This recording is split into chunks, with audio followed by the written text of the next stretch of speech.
Welcome everybody to a brand new Blu-ray and DVD out and about video today. And this week sees the release of the sci-fi action comedy Max Cloud hitting the store shelves, along with the Depression era drama Dreamland.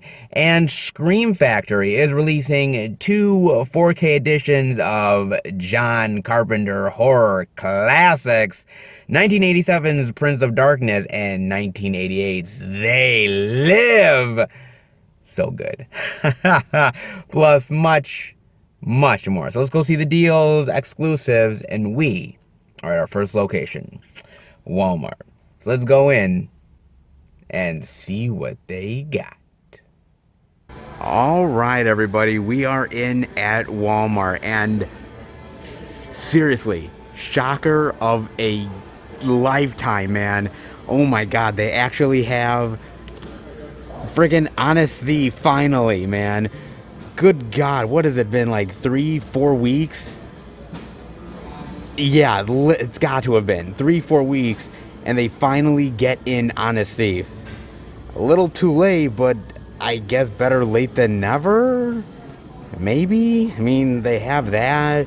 They have Spell, which is really great that they have this finally in. The season 2 of Twilight Zone. They have Jungle Land. Love and Monsters. I mean, at least they have stuff, but geez, man, should have been on release day. Just saying. I mean, they might have sold some of these copies already if they were put out on release day. Is anybody going to be buying Honest Thief now? I mean, again, glad it's out here, but day late and a dollar short. You know what I'm saying? So, hey, at least it's out here. You know what I would have said if they didn't. So, hey, at least they got it. You know what I'm saying, man? The one thing new I am seeing over here is they do have the DVD of Toys of Terror for $14.96. I know this came out this week. I did not get a chance to watch this. Oh, I love that cover. Oh, that cover is so creepy. Look at that. Oh, that's so great. With the creepy monkey and all the toys there with the tree. Oh, that's so cool. It's sleigh time. Oh, great. Oh, that's so cool. Oh, what is this about? Just before Christmas, young siblings Zoe and Franklin and their family move into a secluded mansion with a dark past. While they don't focus on renovating the place, the underwood kids heading are delighted. Screaming for the holidays. This probably should have came out probably in December, dare I say, not really in January, considering it's like a holiday horror flick in a way, but it does actually seem kind of cool with sort of killer evil toys.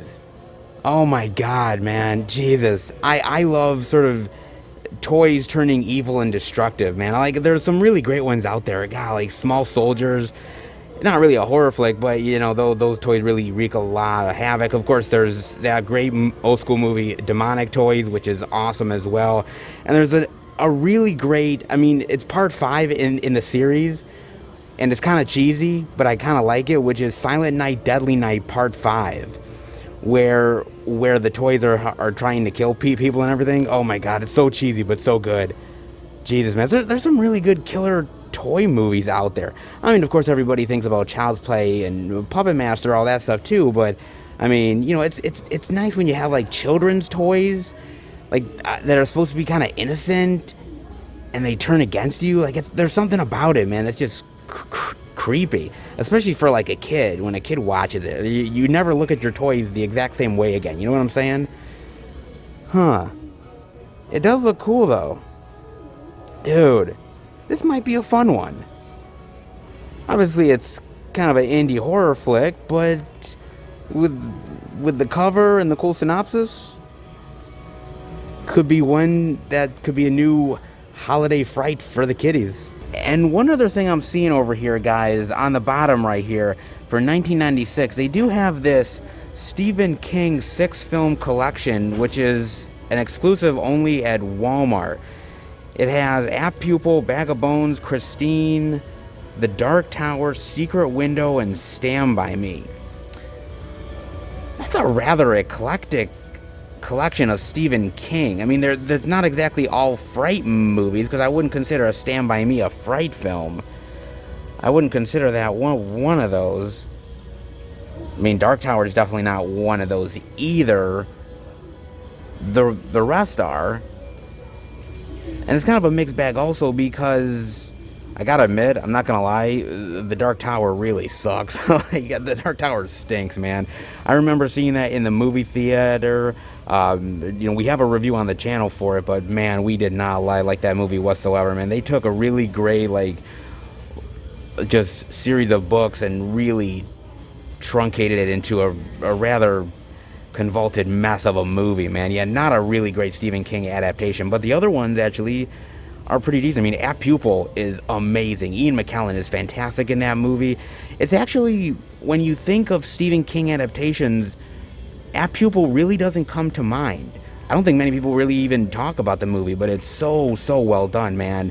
It's one of those movies that I think people definitely need to look at more. Or if they haven't discovered it, it's one definitely worth discovering. Christine, of course, absolutely amazing. Secret Window, I like Secret Window. I don't know if a lot of people do. A lot of people thought it was kind of corny, and they saw the twists and turns coming, and I kind of did, but I like the Johnny Depp performance. I like John Turturro in the movie. It's got some creepy vibes to it. I do. I like it. It's a little cornball, but I like the movie, man. Stand By Me, of course, a classic. Who would ever doubt that one? I haven't seen Bag of Bones in a really long time, though, man. That's the one that I haven't seen in, almost, forever, man. It's been such a long time since I've seen that adaptation. I'm, forgetting almost all about it. I gotta look back into that movie, because it's been so long. But it's a decent collection. I mean, when you think of Stephen King adaptations, there's some that are not here, obviously The Shining and a few others, but I guess for a 6-film Stephen King collection, it's not terrible. Maybe a clunker or two, but for the most part, it's pretty solid. I mean, let's be real, when it comes to Stephen King adaptations, there's a lot that are good, and there's some that are frankly crap, you know what I'm saying? But it looks a decent collection of Stephen King flicks, if you're into Stephen King. Only at Walmart. Nice. Not bad at all, man. Very interesting and unique. Other than that seems to do it. I mean, only Toys of Terror and the Stephen King collection. Not some of the main ones, but hey, at least they have Honest Thief, Love and Monsters, Spell, Twilight Zone, and Jungle Land. And let's be real, I wasn't even expecting they would even carry Honest Thief, because Lord knows it's been 3 or 4 weeks for that shit. But hey, better late than never, as I said, right? Yeah. Let's go with that, shall we? Hey, not bad. A couple things is better than nothing. All right, let's head out. Oh, and before I let you guys go, I totally forgot they have more Valentine's Day movies. Of course, it's getting to be that time of year. Let's explore the Valentine's Day goodness, shall we?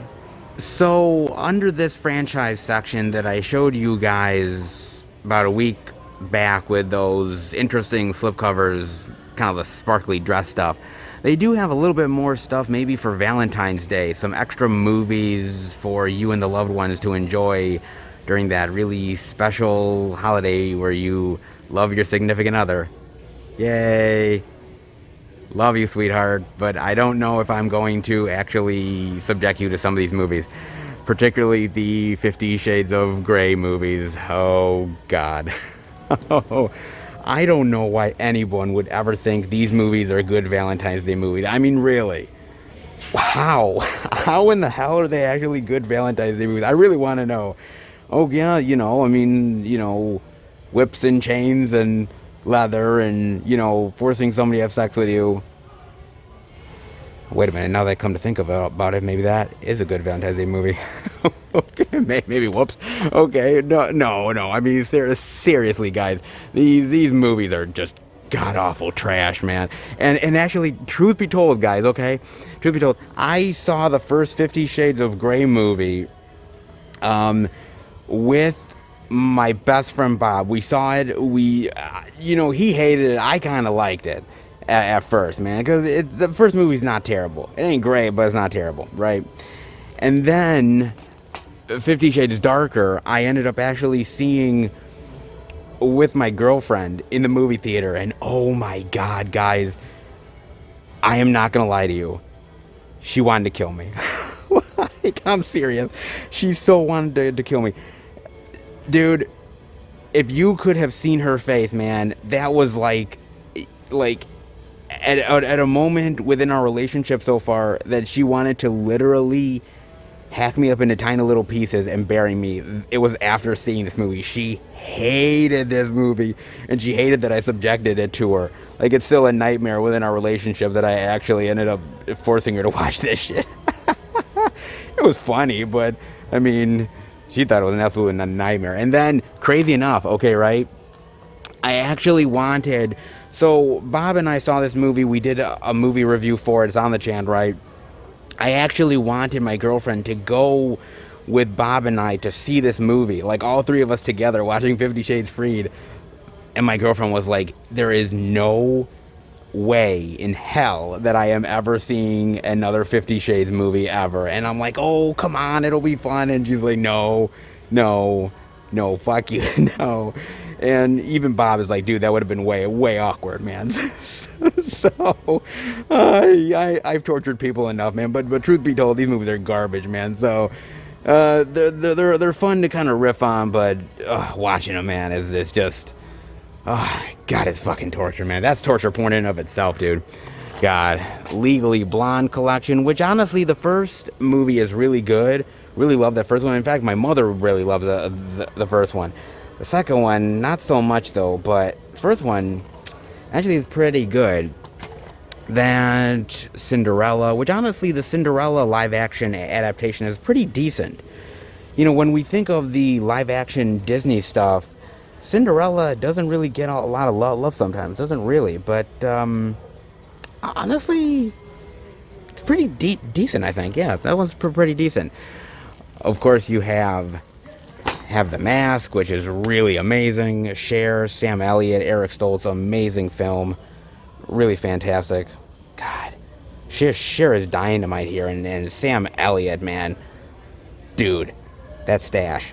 Seriously. Come on. Amazing. Great movie, man. It's probably a good love story movie, to a certain extent. Then you have Titanic, which... I actually really liked Titanic. I remember when this movie came out, and I remember I didn't really want to go see it, and my mother forced me to go with her friends, and I was like, oh god, you know, I'm like a teen, I don't want to see this fucking thing, and I really loved it. I thought it was good. I thought the romance stuff was great, the acting was well done. I love the CGI and the destruction of the Titanic. All of it was really dynamic, really well done, man. I mean, it is probably among one of the best James Cameron movies. It really is. I mean, the artistry that he put into this whole thing is amazing. And so, I know a lot of people don't like it. It's kind of cool or kind of hip to hate on it. Well, especially back in the day. Because I remember when I had, like, friends of mine back in the day who only went to see Titanic because they could watch Leonardo DiCaprio die. Swear to God. And so I was trying to tell him, like, you do realize you have to wait almost 3 hours before he dies, right? And they're like, yeah, we know, but you know, we get to see him die. Oh, okay, cool. So, but good love story, I guess. Then Ever After is really fantastic. I really love this movie, man. This is an amazing unique, interesting take on the Cinderella tale.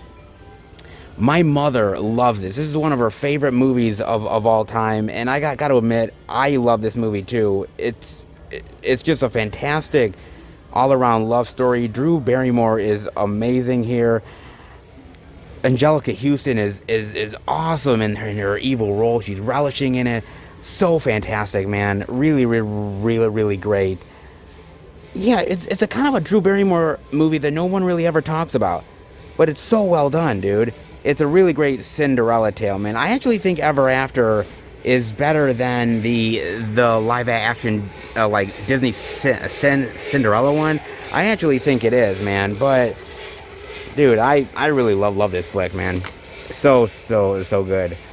Scooby-Doo, which is definitely not a love story, as far as I could tell.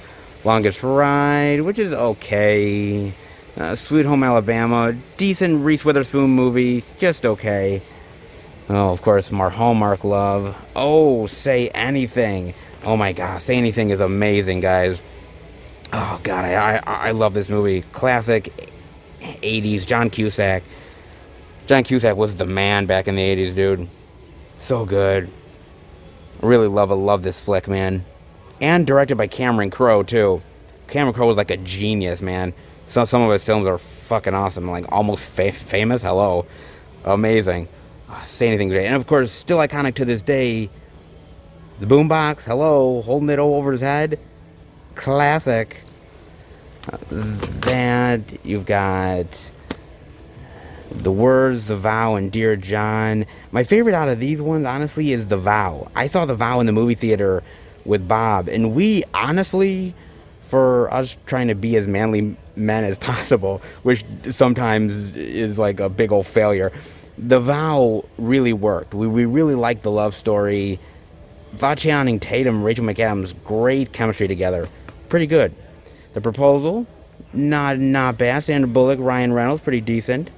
Sleepless in Seattle, oh man, love Sleepless in Seattle, man. Tom Hanks and Meg Ryan. Oh man, I wish they did more movies together. You know, they did Joe versus the Volcano and You've Got Mail. Those two are also really great films as well. They just have really great chemistry together. I just loved the love stories that they had with one another in each of those films, and the acting and just the overall romance aspect and the story. So good, man. So good. God, Tom Hanks. Dude, the guy can practically do no wrong. And Meg Ryan back in the day, man, she was like a sweetheart. Man, I miss those days, let me tell you. Titanic, of course, Ghost. Ghost is awesome. Love Ghost. This was another movie that I found when my mother and father were like taping movies on VHS, man. Patrick Swayze was like the king. Debbie Moore was like awesome. Demi was, man, she was just gorgeous and really amazing actress. The love story here. I even love sort of the ghost aspect and everything. Like, that was really cool too. And Whoopi Goldberg is hilarious in this movie. God, there's so much things I like about Ghost. Like, you think it's like this cheesy romance movie because you see a lot of like images of like Demi Moore and Patrick Swayze like molding clay together and shit. But there's so much more to it, man. It's really fantastic. Oh, such a really great one, man. That's a good one for Valentine's Day. That last song, Coal Miner's Daughter, which is a really great old school movie with Sissy Spacek and Tommy Lee Jones. Really fantastic one, man. So good. This was a really good one that I found back in the day too. My mother really likes that one. Winter's Daughter, good. Batman Begins, Best Little Whorehouse in Texas, which is amazing. Really great one, man. Burt Reynolds and Dolly Parton, so good. Great one, man. That's got a good one. Pitch Perfect, Somewhere in Time, which is a really great one as well, man. Christopher Reeves, Jane Seymour, really great romance flick. Another one that's kind of, I don't know if people really remember it as much as they used to back in the day, but it's one of those really great romance flicks that just, honestly, with Christopher Reeves and Jane Seymour, it's a must-watch. It really is. It's a great one. That one, of course, My Best Friend's Wedding, which actually is not a bad movie. I like Julia Roberts here, and I like the comedy of it, which she loves the guy, but she doesn't want to ruin the wedding, so she pretends to, like, make him jealous, but her friend is gay, and he's clearly gay, and they know he's gay, and it's kind of a quirky little romantic movie, but I like it. I do.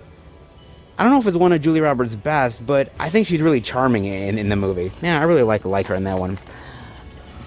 Hitch, which is really good. I like that one.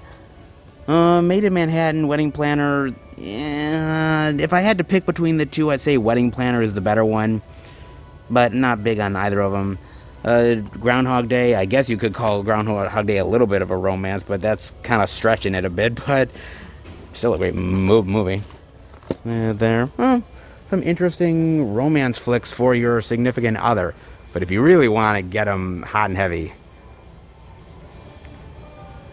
50 Shades. Just saying. Or if you want your spouse to murder you in cold blood. Either or. All right. Now, I think we can head out.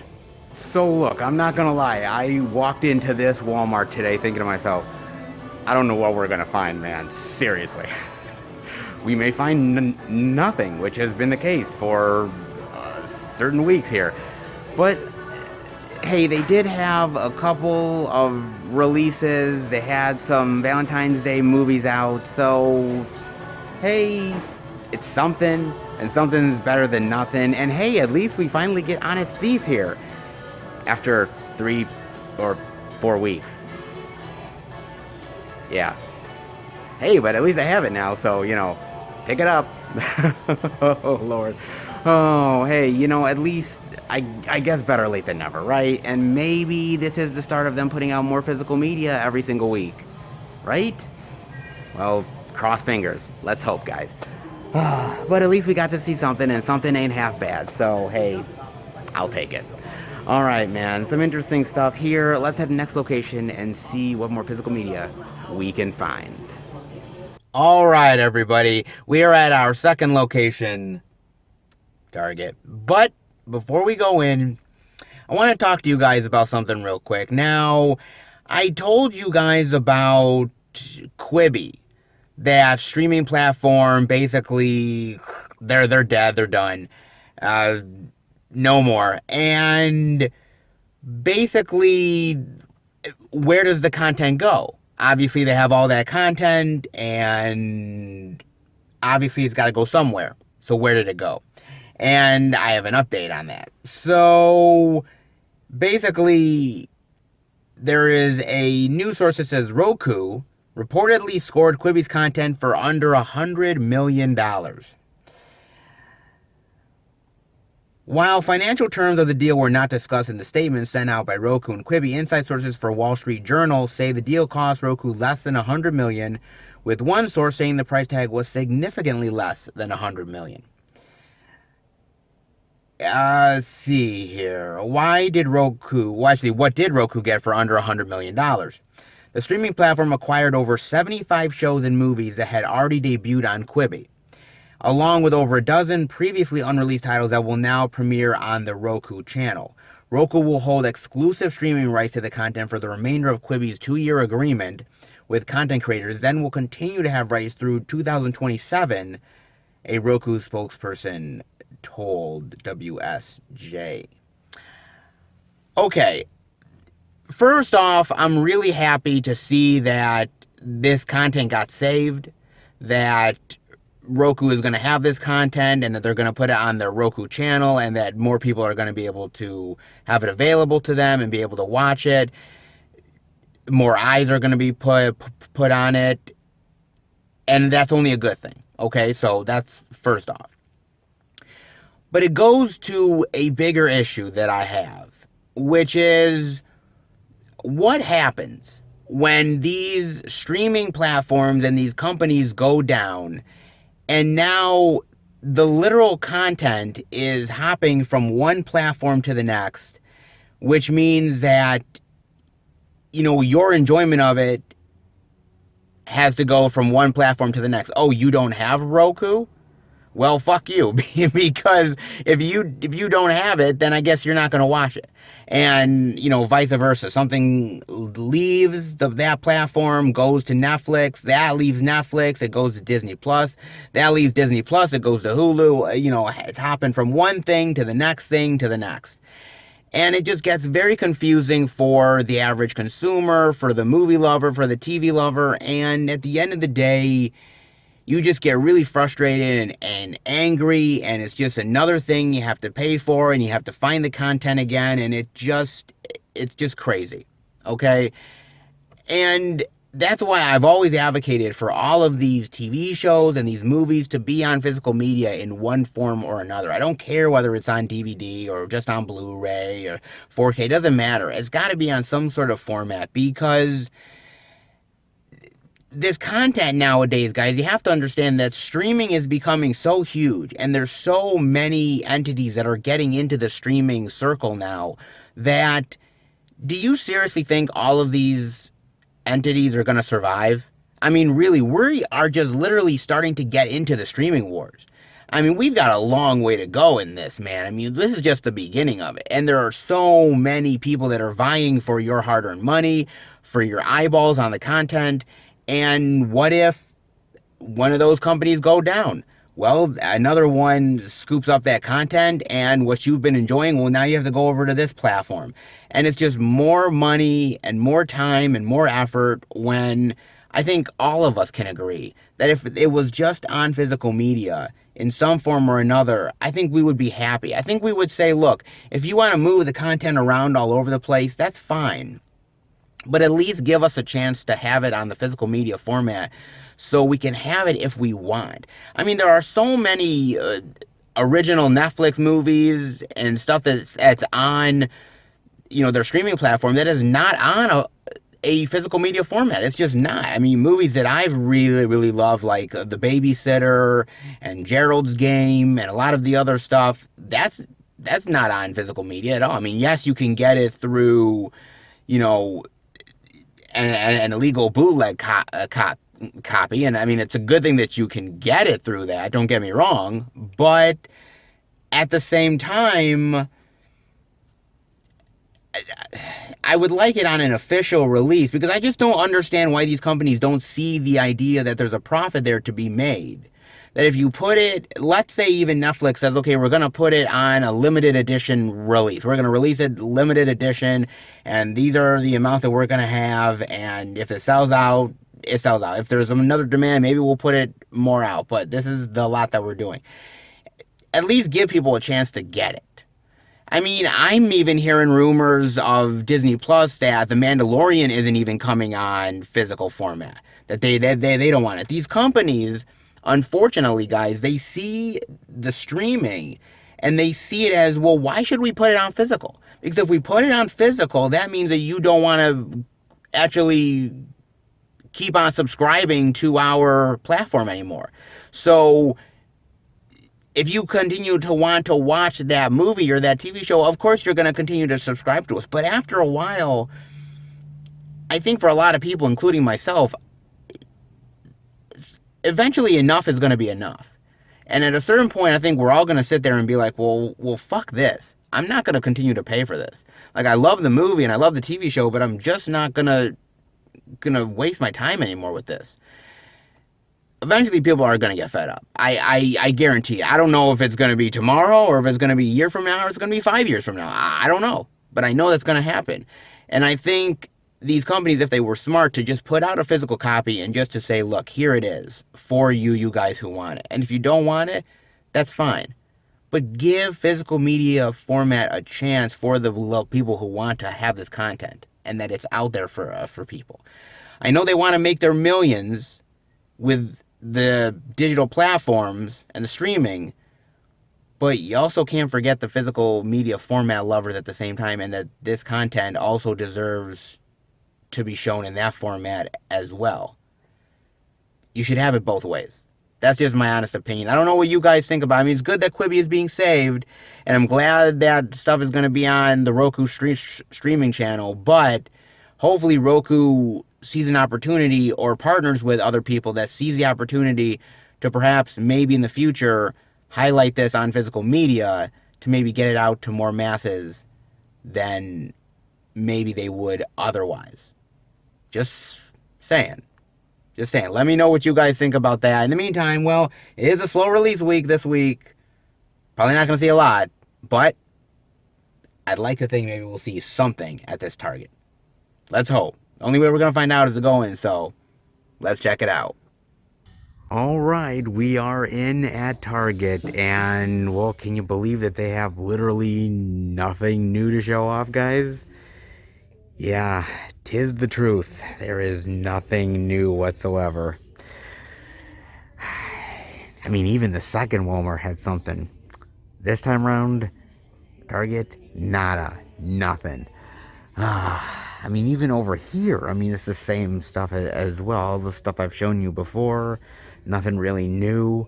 I mean, they still have a bunch of these steel books for Top Gun and Coming to America, which is kind of weird because I thought they'd really sell out because they're pretty popular titles and steel books at that, but no, they didn't even sell a bunch of those. There's still a lot of those left, man. I mean, maybe $29.99 is a little high, but it is a steel book, so yeah, all the same stuff over here, all the same anime goodness over on this side that I've shown you guys before, and all of that Disney goodness over here as well. All the same stuff, nothing new and nothing really different, and even all the same stuff here, and all the same stuff over here as well. Nothing really changes over on this side, and the same over here. All the same titles, all the same selection, nothing different whatsoever. Hate to admit it, guys, this week at Target, it's a bit of a bust. Not that I predicted it, because last week it was kind of a dead zone, and we had at least gotten Spell. But this week, well, second Walmart turned out to be better, and this Target sucked. Sometimes it's vice versa, but this week, well, Target is on the low end. Well, there's not really much to show off this week. Actually, Zippo Zilch. Honestly, a little bit different of a story for you guys, right? So I'm here, I'm done filming and everything, right? Pretty quick. And there's this guy who was over here in like the Funko Pop section and everything, and he's just going off and he's ranting, like seriously, he's like ranting big time. He's like, oh my god, they only have Venus Williams and everything. And like seriously, there's like the Venus Williams Funko Pop, and that's it. And he was like going around. He was so pissed, and he was like, oh my god, why is this? There's no this, and then this, and he's just going off, and he's ranting so much. And he even comes up to me. He's like, "Do you work here? Or are you looking for baseball cards?" I'm like, "No." Like he's like really upset. I'm like, "Dude, if you're looking for baseball cards or certain Funko Pops, why the fuck are you going to Target of all places? Like seriously." Like, trust me, even I, who am not into Funko Pops or like baseball cards or anything, I know Target's not really the place you'd go for that shit. Like, wow, dude, like somebody was like ranting big time, man. Like, what the fuck? So, oh my god, man. You know, the kind of adventures you see and the people you do, I wish I got him on film, but like he was like storming off, man, so pissed. The people that you meet and the people you experience at some of these stores, man, it's wild, dude. Wow, man. Okay, you know, I'm not into the Funko Pop game or any of that crazy. I mean, I know crazy collectors because I'm a crazy collector of physical media, but like some of those Funko Pop and sports people, man, they're fucking nuts. Damn, man. Glad I'm not in that game. All right, well, nothing to see here, just a little Funko Pop craziness at Target. All right, let's head out, and hopefully we'll see more physical media goodness than what we saw here. All right, everybody, we are at our third location, the second Walmart. I'm gonna go and check out if there is any interesting indie media worth showing off. If there is, you bet I'm gonna head back to Film Fan 108 headquarters and show it off to you guys. But before we do that, I gotta talk about a trailer, man. I gotta do it. And oh, this one, damn, man, I am looking forward to this. Willy's Wonderland with Nicolas Cage. Nicolas Cage battling evil animatronics at a fucking theme park. How could it not be good? Oh, Lord. Oh, my God, man. It looks cool, dude. Basically, from what I gather from the trailer, it's basically about this guy played by Nicolas Cage who gets this flat tire. Something's happened to his car, and this guy who owns this theme park, Willy's Wonderland, whatever the fuck it is like, hey, by the way, if you clean this overnight, if you do the maintenance, janitorial work, whatever, for the night here, I will pay to have your car fixed, and then you're home free. And he's like, oh, okay, cool. What the hell? I'll have to spend a night cleaning this shit? Okay, fine, whatever. What he doesn't realize is that perhaps he is a human sacrifice for whatever supernatural evil shit that is going on here. And he may be trapped in the theme park, but those evil animatronic motherfuckers are trapped with Nicolas Cage. Yeah, yes, baby. Oh, man, are they... And boy, are they gonna pay. God, I am so looking forward to this. I really am. And truth be told, I'm so happy to see Nicolas Cage embracing the absurdity now. I mean, seriously, whether it's Mandy or Color Out of Space, and now this film, or even before this, I mean, when he was doing movies like Bad Lieutenant, which I love, man. I mean, just flat out crazy, over the top Nicolas Cage. I fucking love that, man. And, you know, I just love how he's embraced his inner craziness, man. I don't know whether that's a good thing or bad thing in real life for Nicolas Cage, but on screen, god damn is it gold. I mean, I think it looks great. You don't see a lot of the evil animatronic stuff in the trailer. You see just enough where it looks kind of cool and creepy. I like the other people that are in there as well, who is trying to tell them that there's more to this and he's not listening to them. I have a feeling we're going to get some hot chicks, some brutal kills, some great gore, and some crazy Nicolas Cage. And you want to know what? Man, I cannot fucking wait. I am so hyped for this. Cannot wait for this shit, man. It's going to be cool. I think it's going to be fucking awesome, man.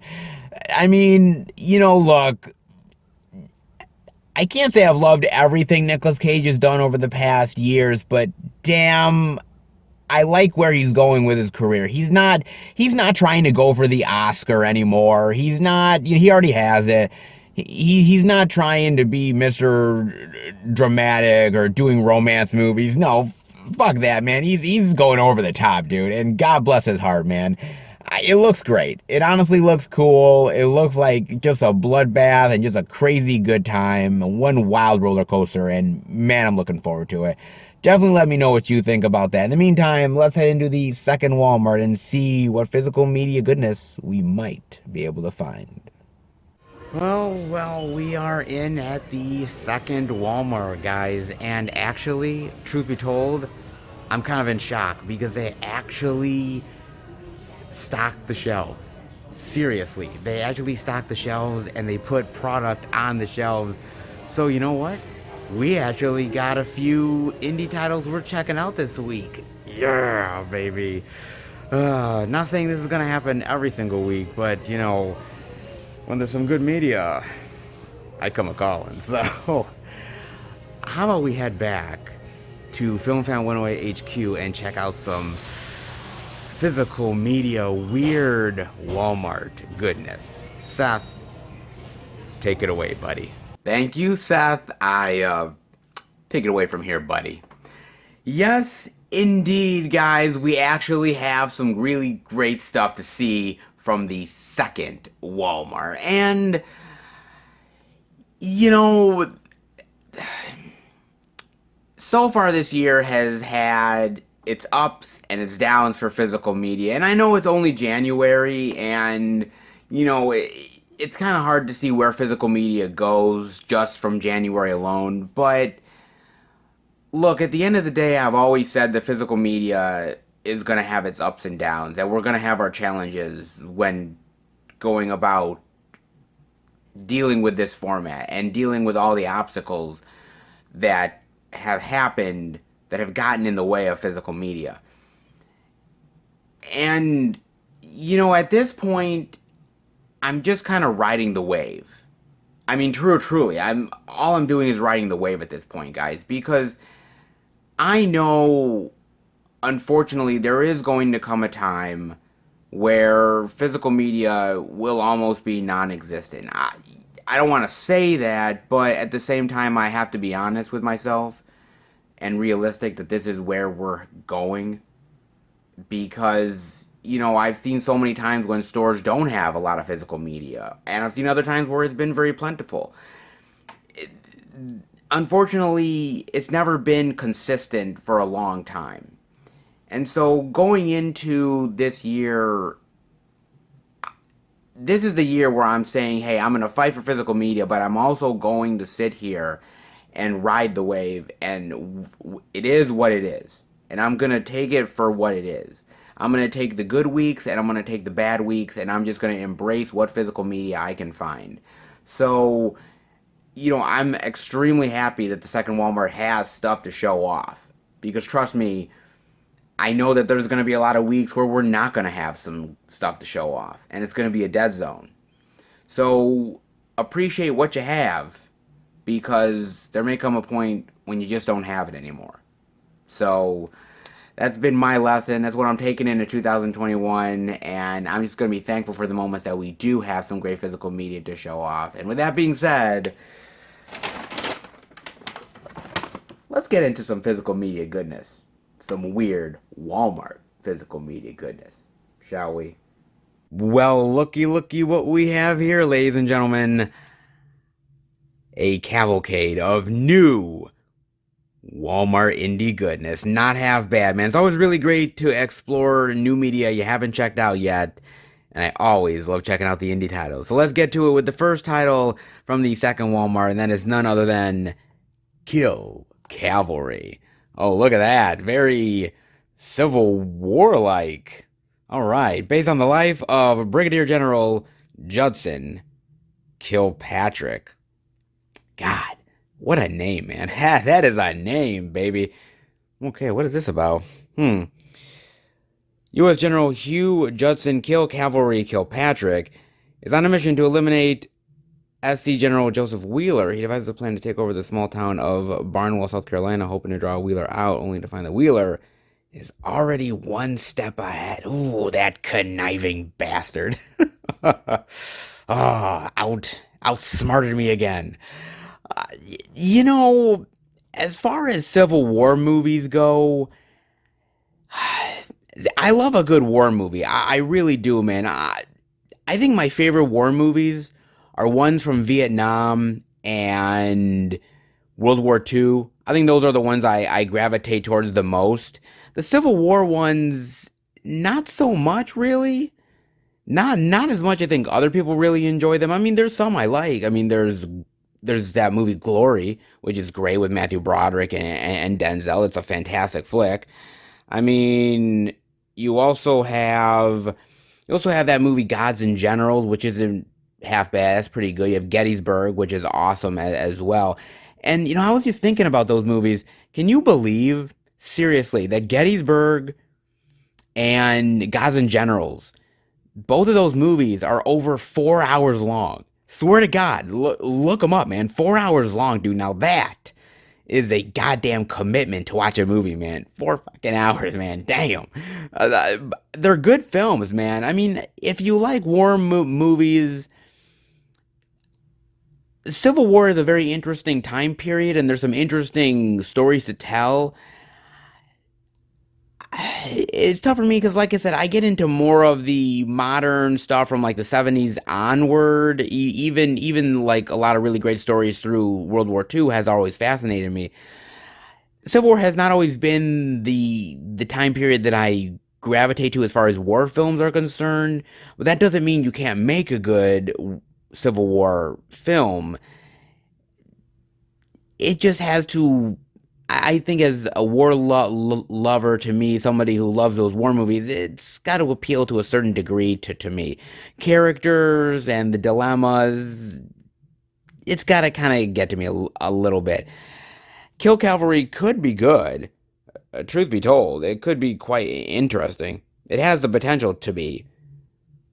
The real question is, will it? Can it live up to like 4 hour movies like Gettysburg and Gods and Generals?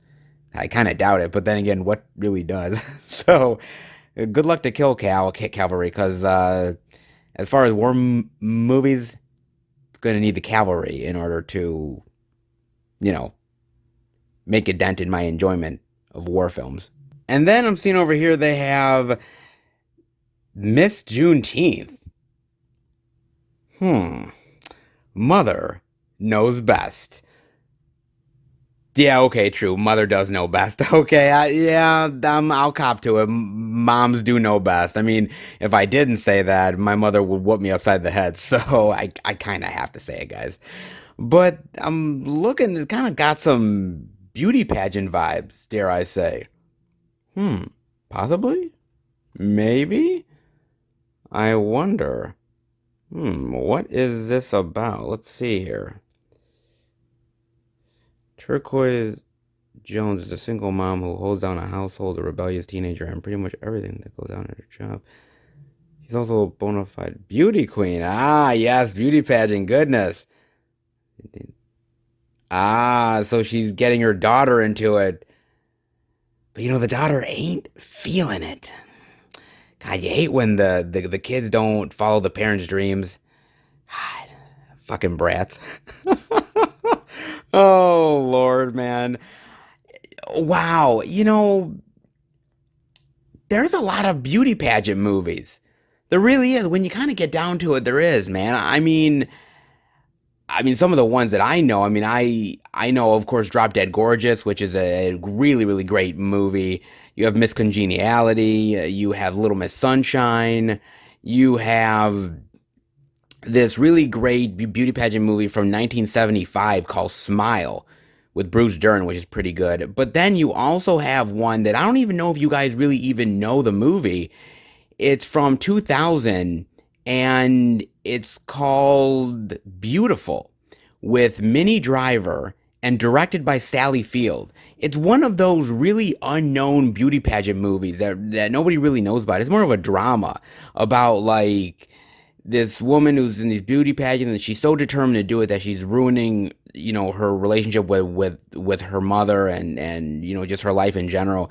It's a really interesting movie, but nobody really knows about it. I mean, most people, if they think of beauty pageant movies, they most likely are going to tell you either Little Miss Sunshine or Drop Dead Gorgeous, and I mean those are really good ones, but some of the unknown ones are just as good. Just saying, man. I mean, this has the potential to be pretty decent, all things considered. I mean, it depends. See, beauty pageant movies, I don't mind a good dramatic one, but I also like one where it doesn't always take itself too seriously, like a Drop Dead Gorgeous, where you can kind of make fun of it. You know, it's for fun of the whole like culture and the rules.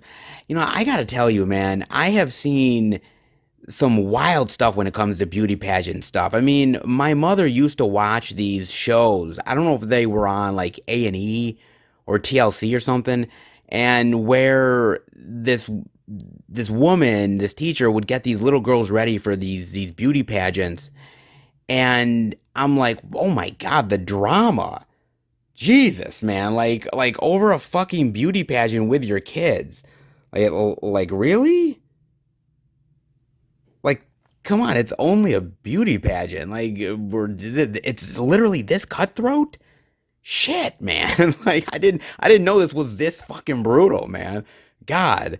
I mean, shit. Football might have some competition. I mean, damn.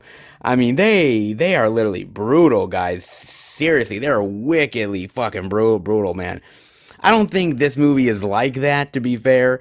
I think it's just this woman really being very hard on her child and, you know, the child wanting to please her mother, but wanting to do her own thing, and they gotta kind of learn a lesson from each other. I think that's kind of where this movie is.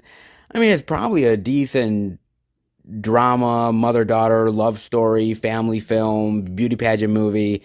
But I don't know if it's really up my alley as far as beauty pageant films. I think I'll stick to something more like Drop Dead Gorgeous, which, by the way, is really good and fucking hilarious, man.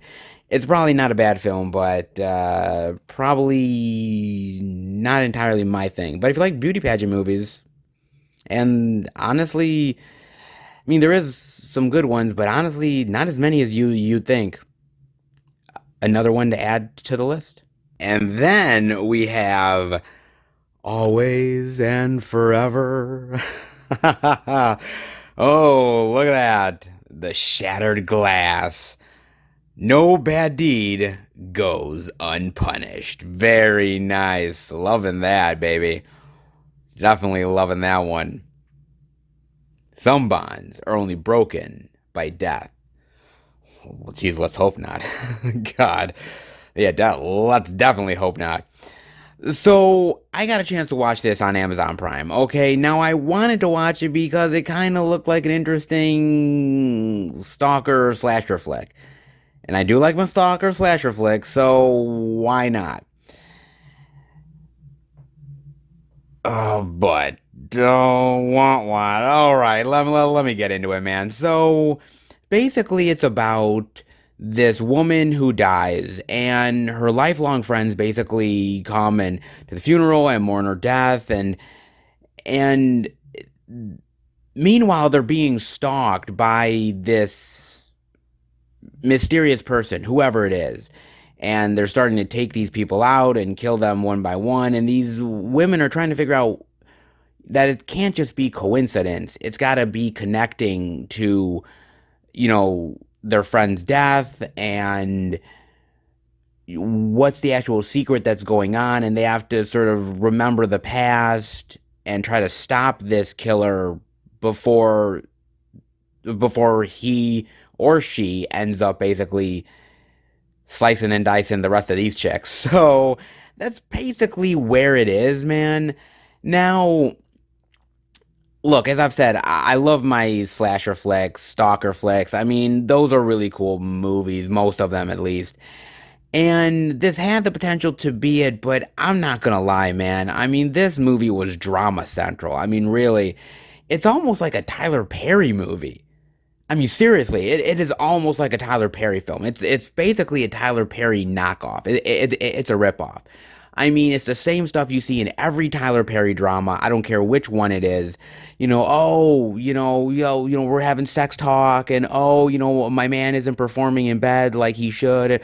Oh, he's cheating on this chick with me, and oh, I'm having work issues at my job, and let's talk about female stuff. Like it's all the fucking Tyler Perry movies like wrapped up into one, man. Seriously. But it's not directed by Tyler Perry. It's just one of those Tyler Perry knockoff movies that they sprinkled in this stalker slasher flick.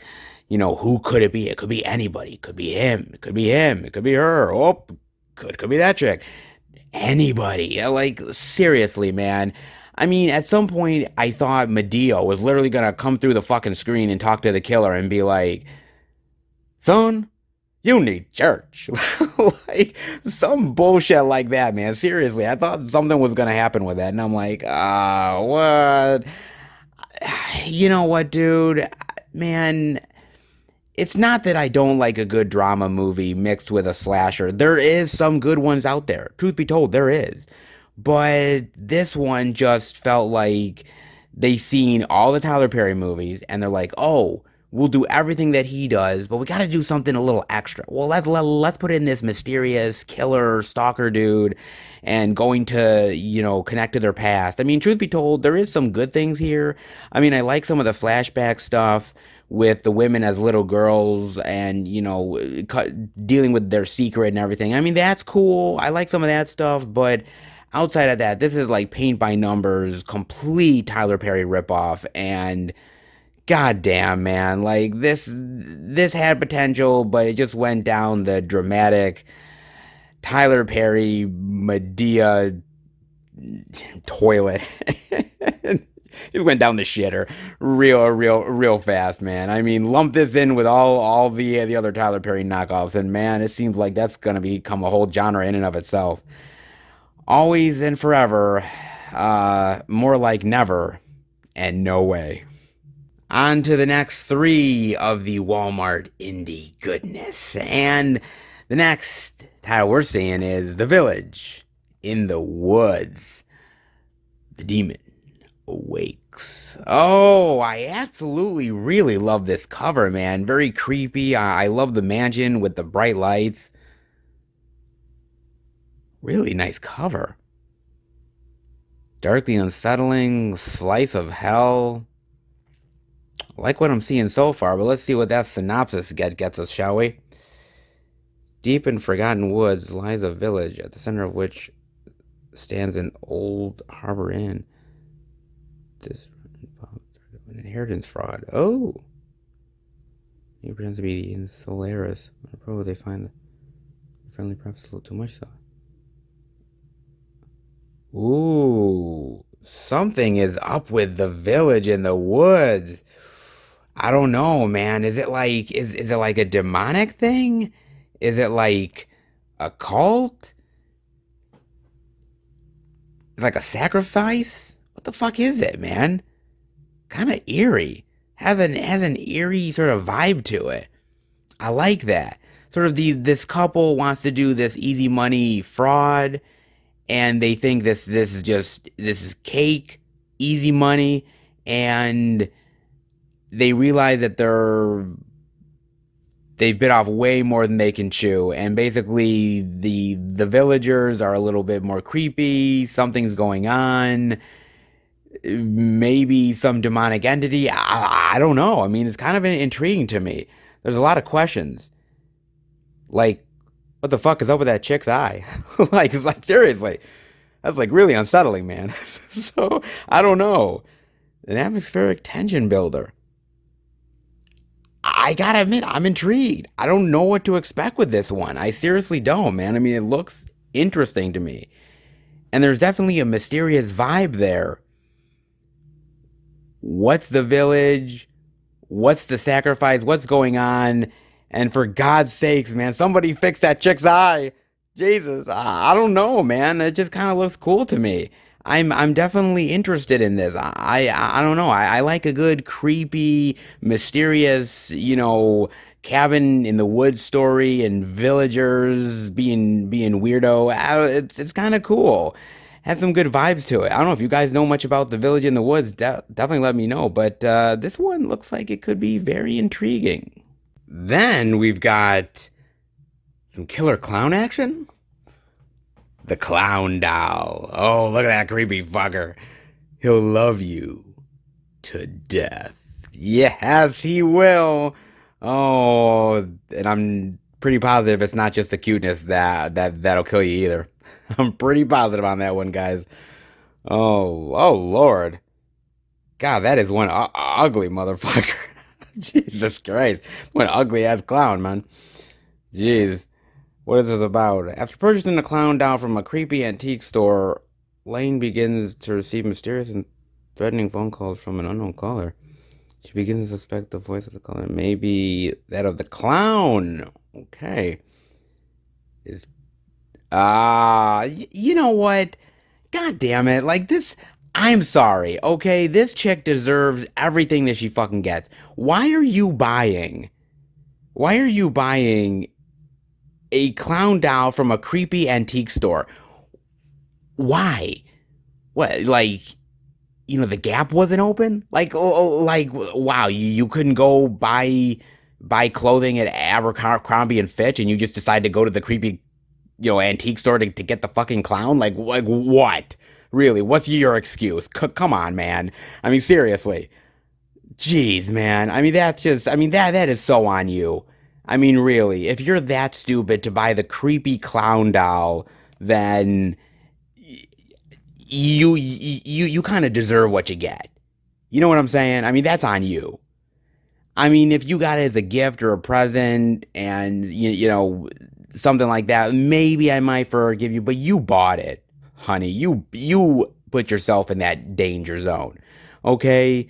I mean, instead of buying the creepy clown, I mean, I don't know, go get your nails done or some shit, but the buying the creepy clown doll, really? The fuck out of here, man. Jesus. Terror has a new face. I love when people do that, man. In like a lot of these horror films, like, you'll have like the quote from some, magazine or critic or something, like it'll be like terror has a new face. And it's like, wow, how many times have I heard that one before? Jesus, man. That one never gets old. I don't know, man. I mean, if that's the new face of terror, then I'm quitting horror movies. I'm just saying, man.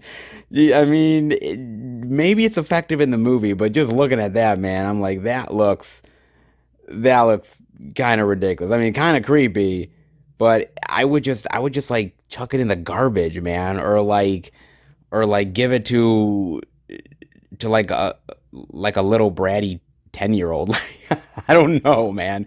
I just would do something. I just wouldn't have it in my fucking house. Just put it that way, man. I mean, maybe it's creepy, maybe it's devious, maybe it's a terrifying clown, but whatever happens, this chick deserves everything that she gets. And last, but certainly not least, a Shudder exclusive for the Cleansing Hour. What is this? Look at that chick strapped down, man. The Cleansing Hour. Is she like afraid to take a bath or something? Like I'm kind of wondering, like what the hell is happening with this? What? Max and Drew run a popular webcam that streams live exorcisms. What? They'd really do that? Well, that's kind of fucked up. Watched by millions across the globe. In reality, the exorcisms are just elaborately staged hoaxes. Okay. When the actor becomes, oh Jesus! Oh, of course, an actual demon will possess him.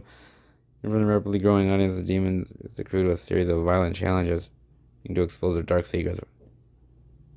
Oh, good Lord, man. Oh my God. So they're literally streaming this and there's an actual fucking demon that goes into one of these chicks and now everyone's like, "Oh wow, this is so good. Wow, this is like the best live exorcism they've ever done, bro." Like, oh my God. Of course, man. First of all, I don't know if I would ever watch anybody pretending to put on a live exorcism, man. I mean, it would kind of be intriguing to think about it, but dude, man, I mean, man, somebody will sue your fucking ass, dude. Seriously, man. And then obviously the tables get turned, and you have a actual live exorcism that happens, or there's an actual demon, and like nobody's gonna help you because they all thought like, oh, this is a show, and like you're just completely fucked. Like these people so deserve to get killed. So honestly, they so deserve it, man. And you know what? I'm kind of looking at this, and it reminds me of another movie. And God, I don't hate to compare it to this movie, but fuck it, I'm gonna do it, man. And that's Halloween Resurrection. Cause they have that whole webcam thing in Halloween Resurrection where they're like, oh, we're in Michael Myers' house and the killer could be on the loose, and everyone's like, oh, that's fake and that's thing, and then it's like the real Michael Myers comes and kills people, and I'm like, wow, that's really cool. Look at that kill. And suddenly that one guy's like, wait a minute, that looked kind of real to me. And it's like, yeah, no shit, because it's the real Michael Myers, you fuck. And it's like the same thing here, man. It's like, when you cry wolf so many times, eventually it's gonna bite you in the ass. And this is exactly that same scenario, man. I mean, these people deserve it. They so deserve this, man. I mean, they're hoodwinking the public, and finally they get theirs in the end. I mean, it's just desserts. That's what it is, plain and simple, man. I mean, I do really like Shudder at times. They do some interesting horror movies. See, I have to give Shudder credit. I don't think they're perfect, and I don't think that a lot of their movies. I think they have really great ideas, but I don't think the execution is always that effective. But I give them credit for trying, and there is some really cool concepts that they tried to explore within horror. And I like this idea of a fake exorcism turned into a real life demonic possession exorcism, and how they've got to try to get out of this and convince these people that are viewing it that they should actually call 911 and shit. And I would just be like getting like a bowl of Orville popcorn and just fucking enjoying the show. I'd be like, you fuck, you fucking deserve it, you motherfuckers. Like I would be that sick fuck that would do that, guys. I'm so not gonna lie, man. Oh man, like I said, man, when I get older now, I see certain characters in movies and I'm just like, dude, you totally fucking deserve it, man. You totally do. Like seriously, this is so on you, man, and I am just going to enjoy watching you die. I'm not gonna lie, man. My sixth sense of sort of humor. I just want to see you get your just desserts. So this might be a movie that's worth watching just to see people who actually deserve it get theirs in the end. Possibly, well, let's hope, because if they don't, that's really fucking lame, dude. Oh boy, very unique and interesting media this time around at Walmart. Dare I say, the weirdness was definitely on display. Hell on Earth, teen beauty pageants, creepy clowns.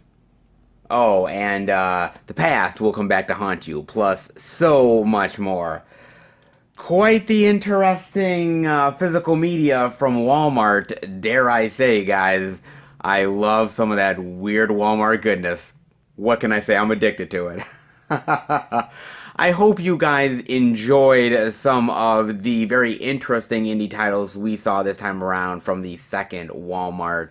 And again, I love showing off this stuff, man. It doesn't matter whether it's the big blockbuster stuff that comes out week in and week out, or it's the smaller indie, weird, bizarro titles that we find from time to time.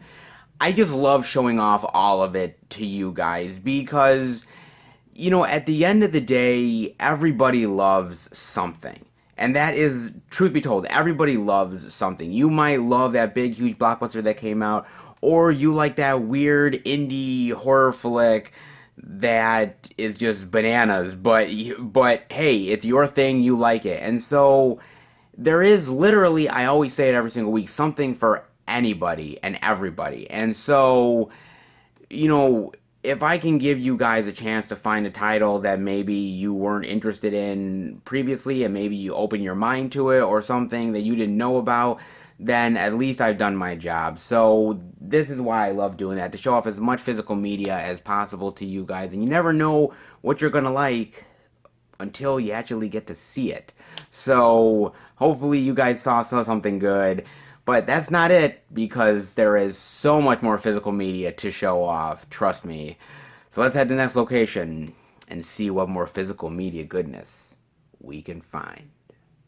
All right, everybody, we are at our fourth and final location, and a week physical media hunting wouldn't be a week without going to the Beast. Yes, I think you know where we are, baby, and that is the Beast. Best Buy, baby. Oh, yeah. Oh, it's kind of snowing here, wintry mix. Yes, a storm is a brewing, and hopefully that's a physical media storm, which means hopefully Best Buy has something good this week. Look, we always depend on Best Buy. Best Buy usually tends to save the day. Is it going to be true yet again this week? Well, I guess there's only one way, and that's to find out.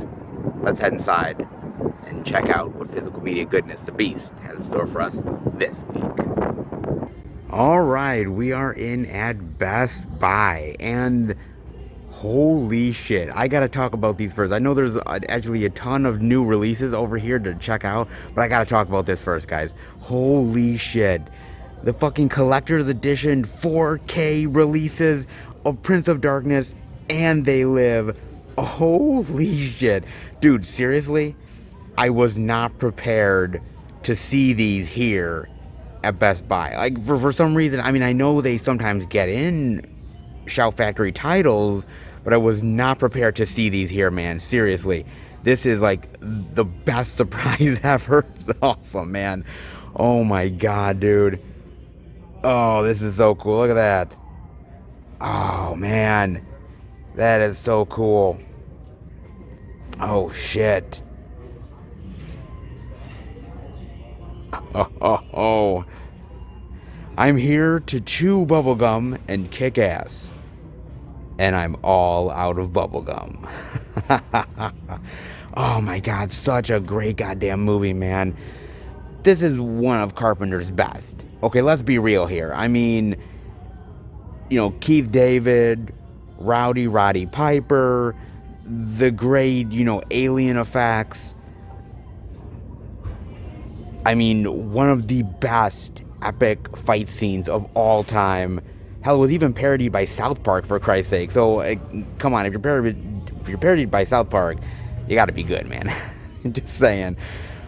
It is so great, man. The one-liners, the great character moments, the sci-fi elements, the action.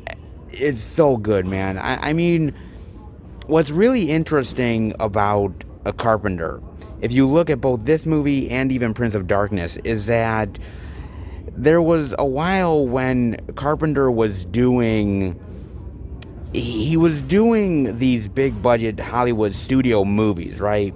Like a Starman, or even The Thing is a studio film to a lot of degree.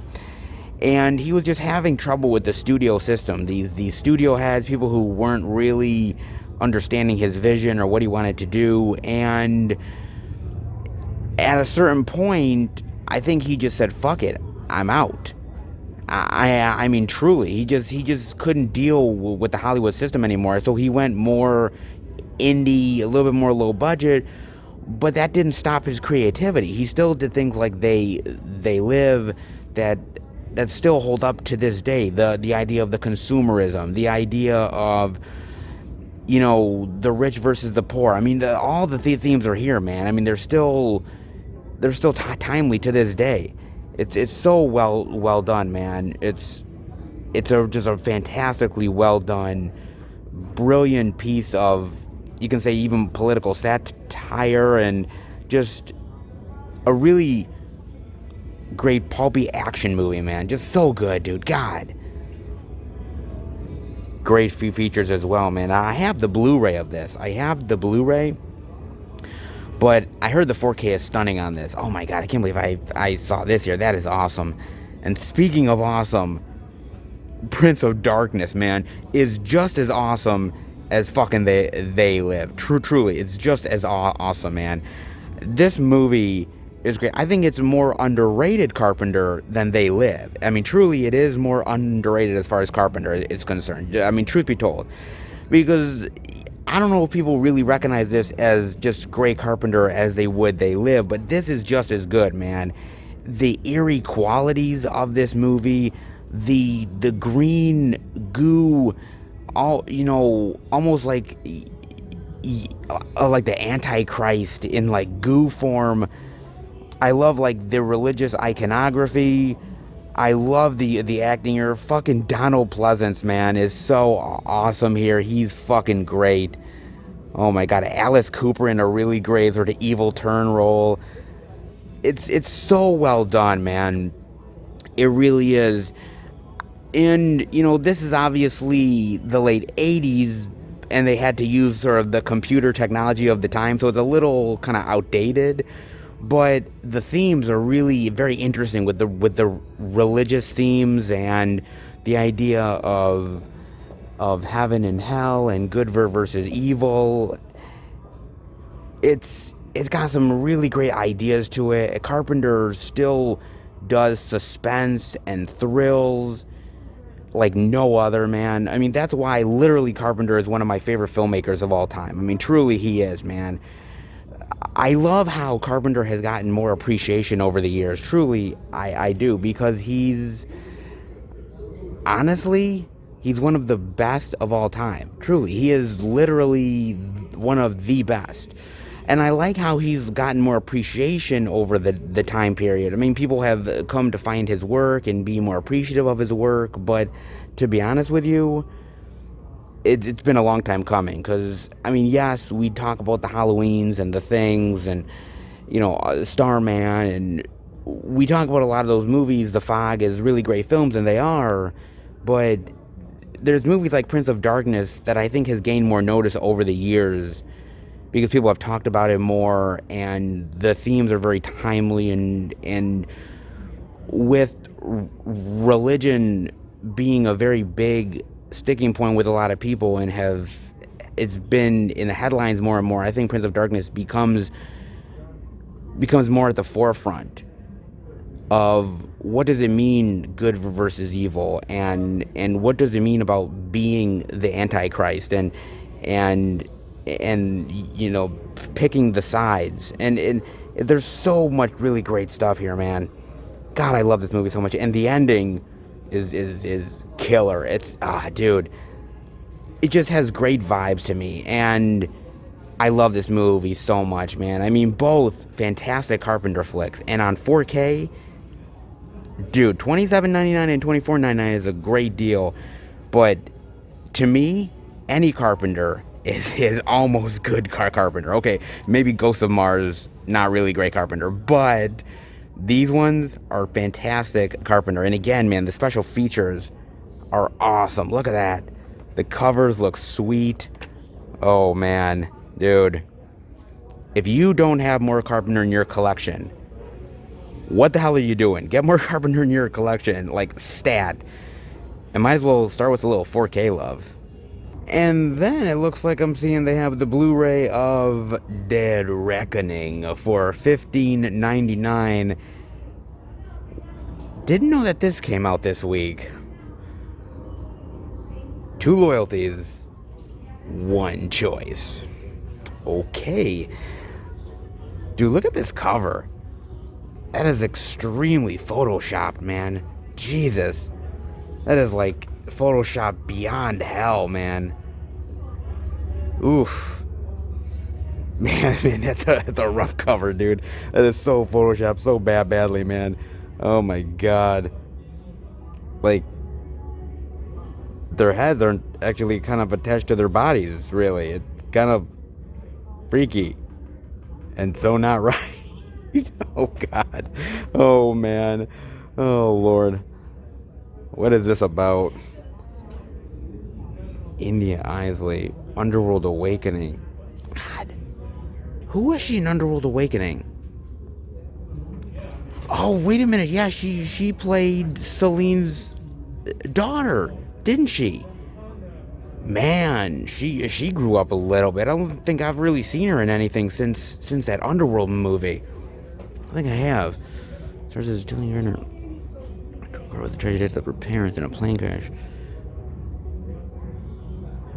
She coped with the help of a local cab driver with whom she began a summer romance on the island. Yes, because, you know, when your parents get killed in a plane crash, you know, a few weeks ago, yeah, it makes sense to have sex with the local cab driver. Huh? Okay. Ooh, Scott Adkins, who sabotaged her parents' plane. Ooh, and he's gonna do another terrifying scheme. Can she uncover the dark secret and gather her wits to stop him in time? Ooh, ha ha ha. Ooh, I wonder what's gonna happen in this movie. Oh, Lord. I'm sure there's gonna be some suspense, some action, some thrills, and at the end of the day, good wins over evil. Yeah, pretty positive on this one, guys. Interesting. India Isley playing this sort of girl in distress, survivor girl kind of woman, and Scott Adkins playing the evil dude. He's actually kind of good at playing the evil guy. I'm not gonna lie, man, because he was really good in Ip Man 4. Like, he was really great playing the bad guy. He had some really great fight scenes, man.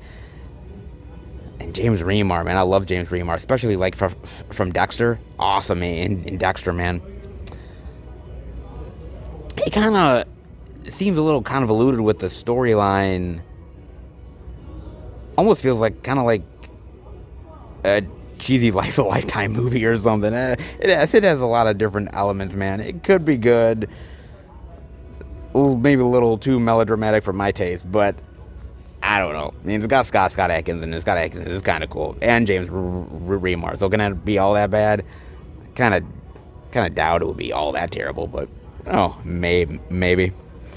Then I'm seeing they have the Blu-ray of Max Cloud. Speaking of Scott Adkins, of course, for $14.99. Oh baby, Max Cloud. Now I got a chance to watch this on Amazon Prime, guys. I'm not gonna lie, I was kind of curious because I liked the trailer, and it looked like all kinds of nostalgia to me. Really, it did. So I like, okay, I'm a sucker for some good, like, 80s nostalgia, video game love. So I'm thinking, maybe this might be worth it. So I'm going to give it a chance, man. And by the way, this cover is awesome. I love this cover, dude. It's very vibrant and colorful, and that is an awesome cover. Basically, it's about this teenage girl who loves her video games, and her father is like, no, these video games are terrible, turn it off or whatever. And she just wishes that she could play video games all the time, and she gets actually sucked into this game that Scott Adkins plays this character of Max Cloud, and she has to survive and win the game in order to get out of it. And it's a really nice 80s throwback. I mean, truly, it is. The clothing, the hair, the video game style, like straight out of like old school Nintendo shit. Like, I mean, seriously, man. As a lover of the 80s and the early 90s and Nintendo from back in the day, this gave me all the best nostalgic feels you could possibly imagine, dude. Like, seriously. I used to own a Nintendo years and years and years ago. And, God, I miss those days, dude, because the games, I mean, looking back to where we are now, of course, those games are kind of shit, but, I mean, back in the day, those were, like, some of the best shit, like Mario Brothers and Knockout and all that other shit, man. I mean, fucking fantastic, dude. And this just has a really great style of an old school 80s sci-fi video game, just in live action form. And it's so cool that you get to be inside the game and almost feel like this is real life. And I love the comedy of people controlling Max Cloud, and Max Cloud saying his catchphrases, and the cheesy fight scenes and the cheesy graphics. Like everything is so awesome here, man. I mean, truly. And everyone is having a ball with this role. I mean, Scott Adkins is having a ball. He's loving this, dude. I mean, you could tell that this is not the normal thing that Scott Adkins does. He usually plays like the evil bad dude that's plotting some sort of fucking scheme, or, doing some crazy martial arts shit. But he got to play this really weird sci-fi commander in this cheesy 80s nostalgic type of movie, and it seems like he's having a ball with it, truly, man.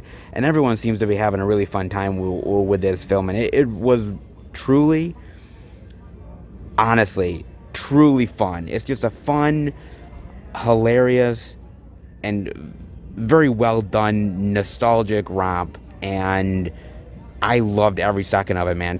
Truly. Like, I can't say I love everything that Scott Adkins has done, but honestly, Max Cloud, as far as some of his recent efforts, is one of the best. If you're looking for some sci-fi, cheesy, nostalgic goodness, I gotta tell you, Max Cloud is where it's at.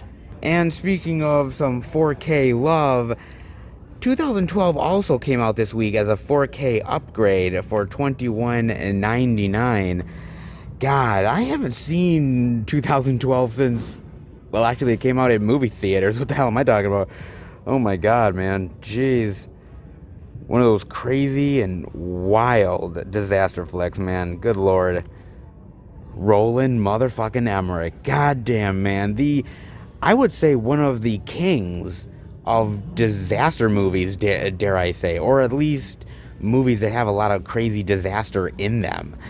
I mean, I, I kind of like 2012. I mean, it's not a terrible movie. It's kind of decent. It has its moments. I mean, the reason why I watched it was, well, I mean, come on, it's a cool disaster flick you see on the big screen. That's one reason to see it. But also the other reason, I'm not gonna lie, is John Cusack.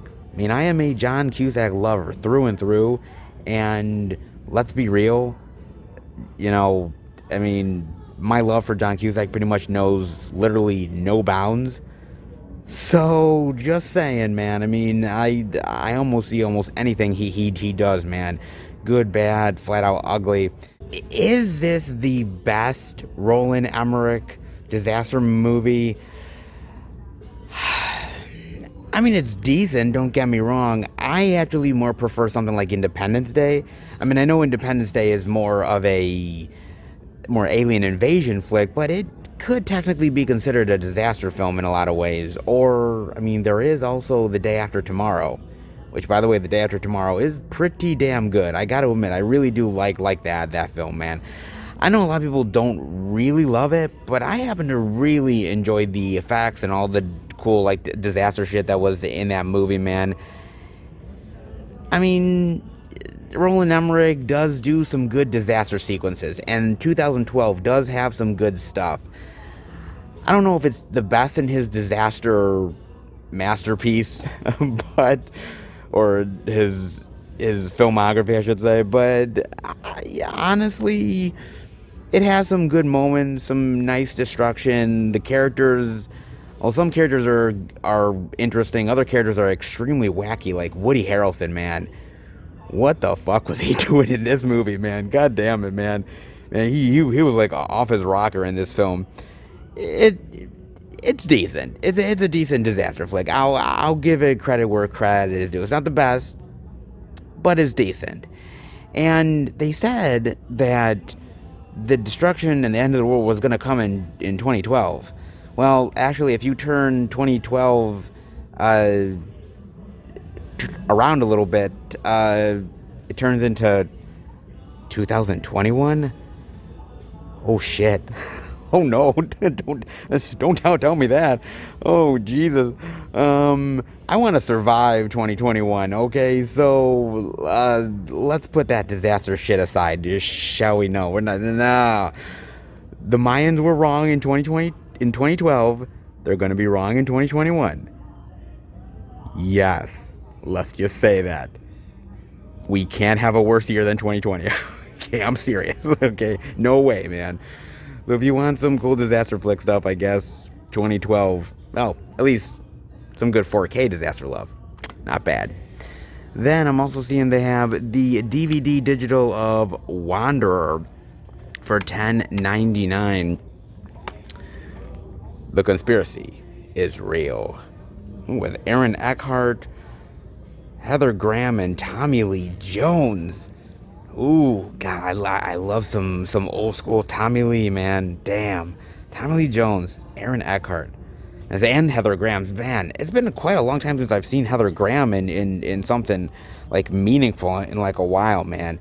I remember when Heather Graham was like this big like it girl.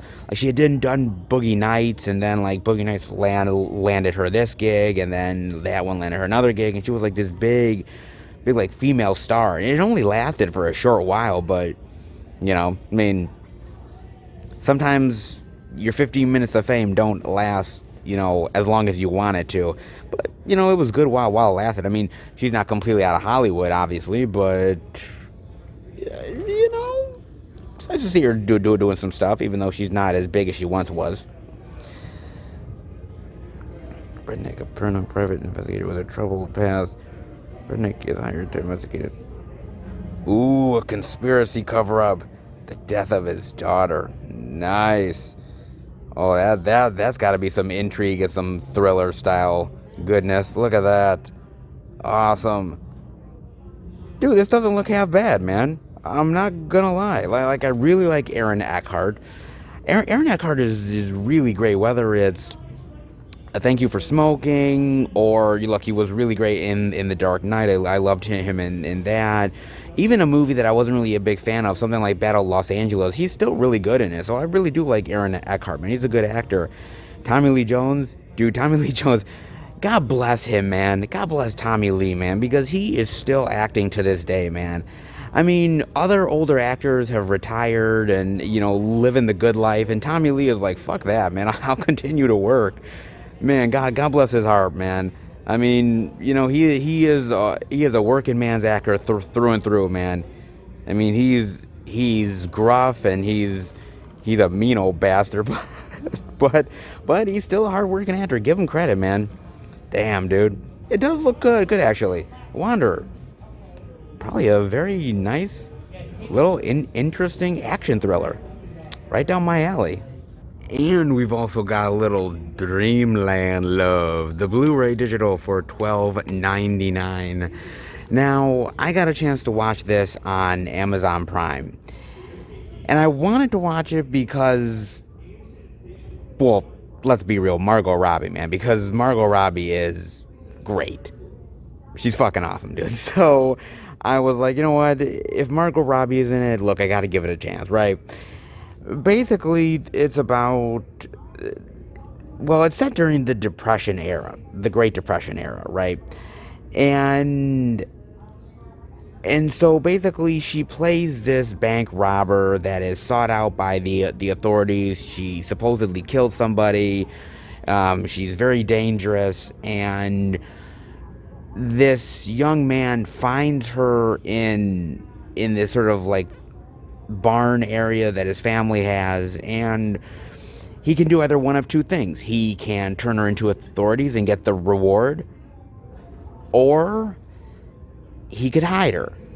And by hiding her, he starts to get feelings for her and kind of maybe wants to run away with her and be with her and maybe start to rob banks with her, and it's sort of diving into this romantic, dangerous love situation that they're kind of going through.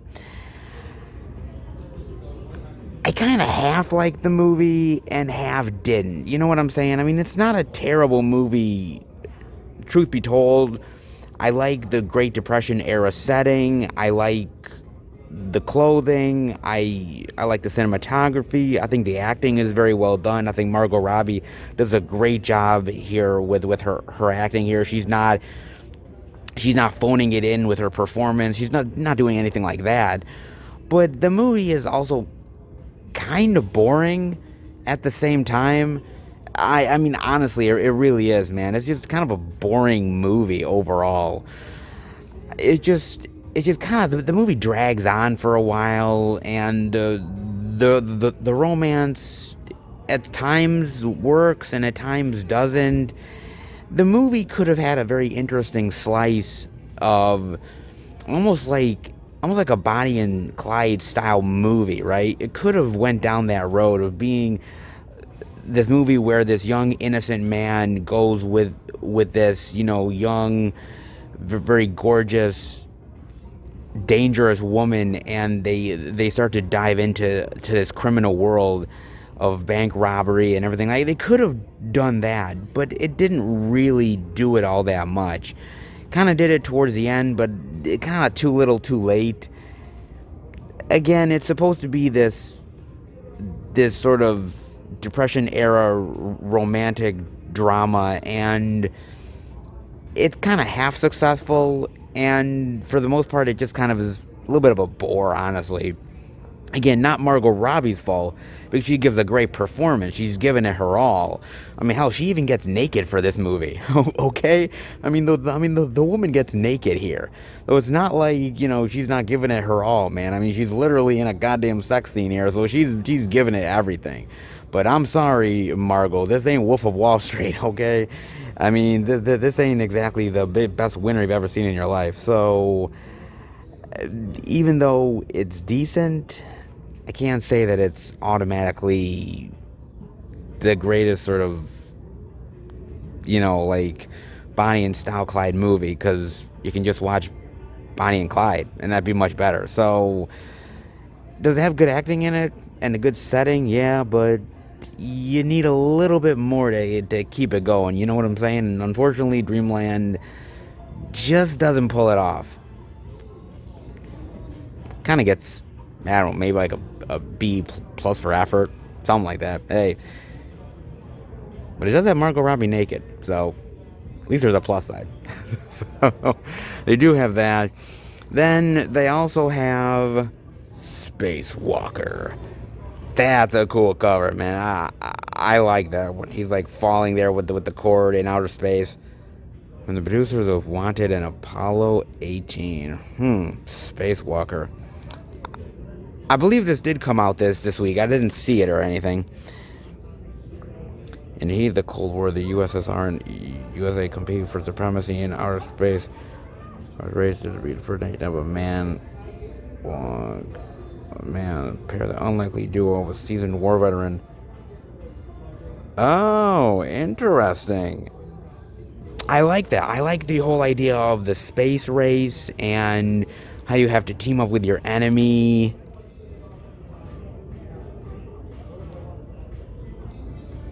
Ah.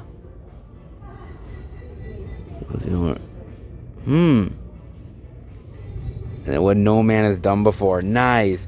I do like a good space exploration movie. I've always liked movies like Apollo 13 or even First Man, which was a really great film as well. There's a lot of really good space exploration flicks. And even, like, I don't know, I didn't really love Apollo 18, but it's not a terrible movie either. It's got some good moments, but I do like space exploration stuff, like Gravity. It's kind of intriguing to me. Like, space is so infinite and so mysterious, and so much of it is unexplored, and you don't really know what you're expecting or getting yourself into and the dangers of it. I just love that. It makes for a really fantastic and amazing story. Spacewalker has the potential to be pretty good. Potential.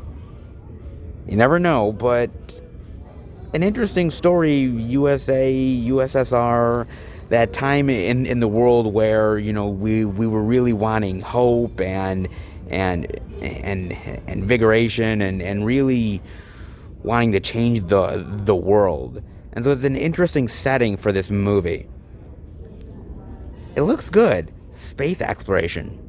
When it's done right, it can be really thrilling. When done wrong, it can be really lame and stupid. Where does Spacewalker fall? I'm kind of interested to find out. And speaking of unexpected surprises, Accepted for $8.99, and this Blu-ray actually just got released recently from Mill Creek. So I'm actually really surprised to see this here over at Best Buy, man. I mean, usually we don't see a lot of Mill Creek stuff over at Best Buy, but again, shocker of a lifetime, I'm seeing a couple things I was not expecting this week, man. Wow. That is so cool to see this here, man, and what a blast from the past Accepted is. Jesus. God, I haven't seen this movie in like forever. Shit, man. Dude, I think this movie came out in 2006, if I'm mistaken. 2005, 6, somewhere around there. Man, when every college turned them down, they made one up. Damn right, man. Shit. Might as well. The price of college nowadays? Fuck, make up your own college. Shit, man. You might as well get more education and more bang for your buck. You know what I'm saying? Bang for your buck. Hey. Yeah, I think you know it, baby. Oh, man. Dude, this is a fun movie.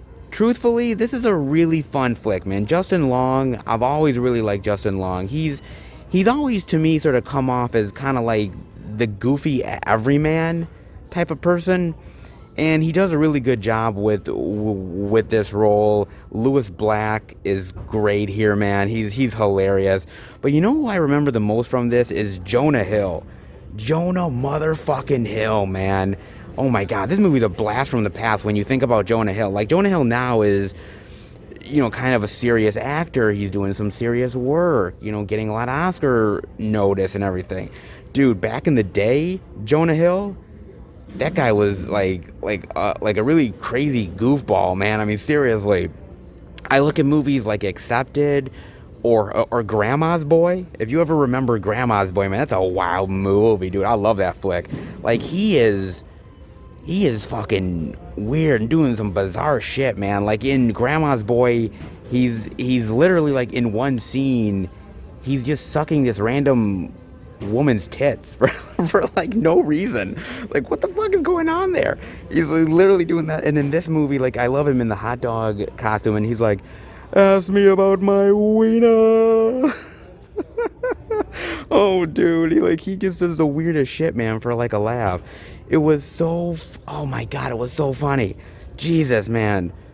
God, I haven't seen this thing in like for forever. I gotta revisit this thing, man. Seriously, dude. This was like, it's kind of interesting. 2005, 2006, like I had graduated high school in like 2001, so I was watching a lot of the teen sex comedies at that time, like the American Pies of the world and those kind of movies. This was a little after high school. My taste had kind of refined a little bit. I wasn't watching as many of the teen sex comedies as I was beforehand, but I was still liking them somewhat. This was sort of the tail end of my sort of getting into teen sex comedies, at least the old school ones.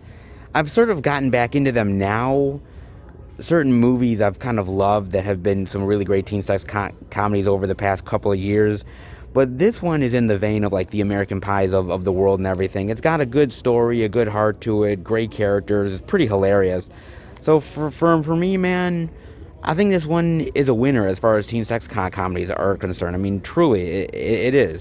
Or you can call it even a college sex comedy as well. So I mean, however you want to look at it. I mean, whether you want to lump it in with the American Pies or whether you want to lump it in with sort of the Animal Houses or PCUs of the world, I think it has a place in either part. But I think it's pretty well done and very fun, man. And great features too. And for $8.99, that's a goddamn steal. And that's great. Holy shit, man. Some really great titles here over at Best Buy this week, man. And who would have fucking thought that we would have seen two of the Carpenter ones? Holy shit, man. Wow. You never know what you're going to get until you come in, man. Nice. Yep. Best Buy did it again. Wait for it. Oh, wait for it. I think you know it's coming. Oh, Best Buy delivered, baby. Yeah. Yes, of course they delivered, man. Oh, it's good to say that yet again, man. Yep. Best Buy definitely delivered. It's always feels good when they pull it off, man. And they definitely were the savior for this week. And a lot of really great releases, most of the new stuff that came out, and some really great and wonderful surprises that sometimes only Best Buy can truly deliver on. Not half bad, man. Definitely enjoyed this time around. Hope you did too. How about we head home and finish the video?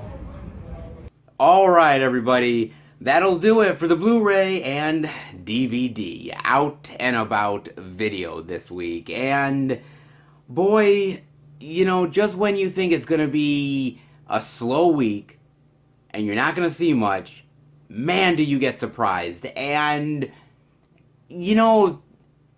I love a good surprise, man, because you never know, and I've always said this, and it's truth be told, you never know exactly what you're gonna find in the stores until you go in. You could, have a really terrible week when you go into Target and there's nothing to be seen, or you could go into Best Buy and literally find a goddamn gold mine.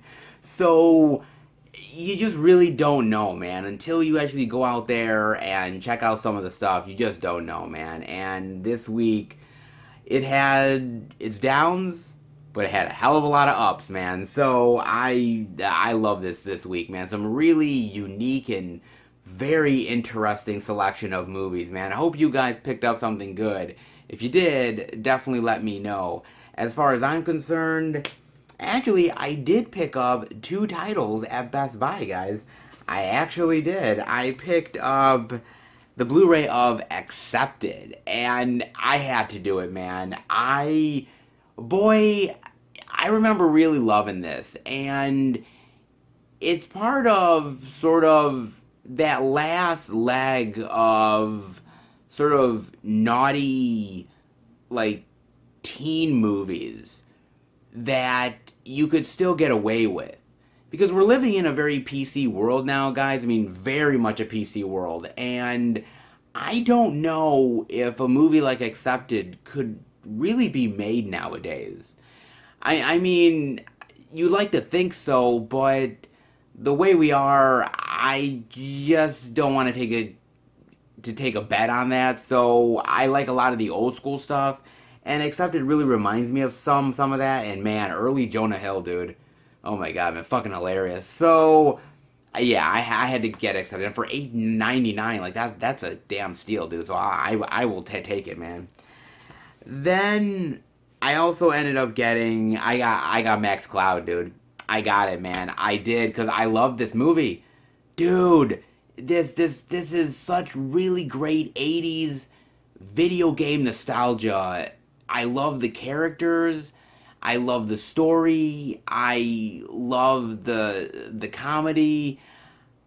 Man, it's got all the elements for me. And it really reminded me of a movie that I picked up, last year, called Max Reload.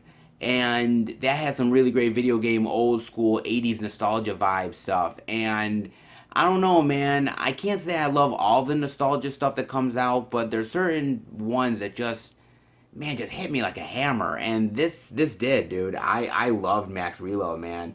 And Scott Adkins is great in this. He does action really well, but he does the comedy well too, man. I mean, he's able to pull it off. I think it's just a really funny and just fun sci-fi adventure movie, dude. And I just have a ball with this, and I had to put it in the collection, man. So Max Cloud really surprised me, really pleasant way, man. Really love that. So again, Max Cloud and Accepted, not half bad from Best Buy, man. And last but certainly not least, I also got a package in the mail from MVD, baby. Yes, God. I got my package from MVD. It only, I only ordered it in December, so, it finally showed up. But finally got it, man. Now, I have 3 titles in here. Okay, the first is early Pam Anderson goodness. The second title is Jess Franco cannibalism. And the third title is actually a early 2000s horror flick that has quickly become a modern day horror classic. Very interesting titles right here, guys. Very interesting. MVD was having a sale. I took advantage of it. Very happy with my purchase. Very happy that it finally got to me. But you guys will not get to find out exactly what I picked up until my Blu-ray Picks video for January. It'll drop, well, whenever that happens. But when it does, guys, there's going to be some very unique and interesting titles. Some new, some old, retro, classics, cult classics, and much, much more. A very unique and interesting variety of, for sure, guys. And speaking about what's coming up on the channel, this weekend is gonna be big. So I'm just gonna let you guys know right off the bat, there's gonna be a lot to show off, man. I was actually supposed to put out the October Blu-ray pickup video this past weekend. Wasn't able to do that. Actually, the reason being, I was actually filming another video for you guys. So I do have an excuse. I was filming another video for you guys. I got the call and somebody said, hey, you better get down here and film. And so I'm like, okay, I'm going to do it. So that got put on the back burners. But what you're going to get this weekend, guys, if everything goes to plan, and I don't see why it won't, but you never know, you will get three videos during the weekend. You will get my October 2020 Blu-ray pickup video. Yes, I know it's incredibly fucking late, but better late than never. You're going to get that. You're also going to get our Wonder Woman 1984 movie review. Bob, John, and myself reviewed it. We had a hell of a fun time talking about the movie. So definitely stay tuned for that review. And you might be getting another movie hunting video. Perhaps, man. So it's going to be a big weekend for the channel. A lot of content coming. So definitely stay tuned, guys. It's going to be well worth your time. A lot of movies to talk about. And we'll have a lot of fun in the process. And before I let you guys go, I wanted to talk about something that I learned a day or two before I ended up doing the video here. And so the Best Buy that I have gone to ever since the second out and about video that I've ever done is closing its doors. God's honest truth. It's closing. Apparently, the mall that the Best Buy is at, unfortunately, they're raising the rent in this time of pandemic, and they just simply can't keep up with it. Even though they're a very well-performing store, and they do great numbers and sell a lot of product, they can't make ends meet, plus paying the ridiculous amount of price that the rent is. So they're closing. That Best Buy is closing its doors. And so I'll still go to Best Buy in the videos. I mean, I'll just go to that one Best Buy that I have left in my area. I used to have 3 Best Buys in my area, guys. Now it's going to be down to 1. That's it. And so this Best Buy that I've known and I've loved for such a long time,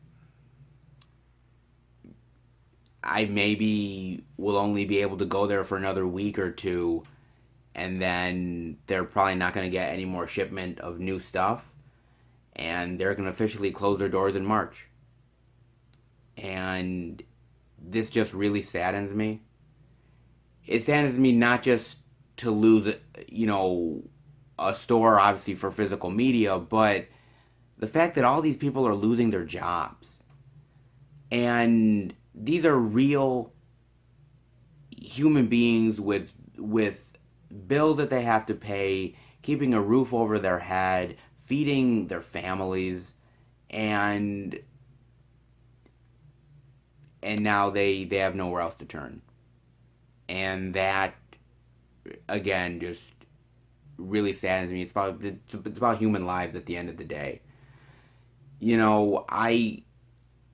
When I do these out and abouts, I care about every single person that I come in contact with.